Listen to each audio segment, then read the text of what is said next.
ان کے رنگ برنگے لباس، چمکتے زیورات، روشن رنگین چہرے، کھنکتے پائل اور لڑکھڑاتے بھلکھاتے بدن میں زندگی گھسٹتی تو ہے مگر دہکتے انگاروں پر۔ ان کی چمک دمک کے پیچھے نہ جانے کتنے اندوہناک کہانیاں ہیں جنہیں سننے کی سکت شاید ہم میں نہ ہو سکتا ہے کہ ہماری روح ان کہانیوں کا بوجھ اٹھانے سے انکار ہی کر دے۔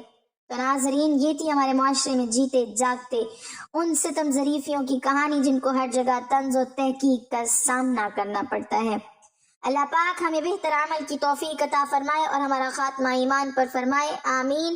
ناظرین، کمنٹ باکس میں اللہ تعالیٰ کے 99 ناموں میں سے ایک نام ضرور ٹائپ کریں۔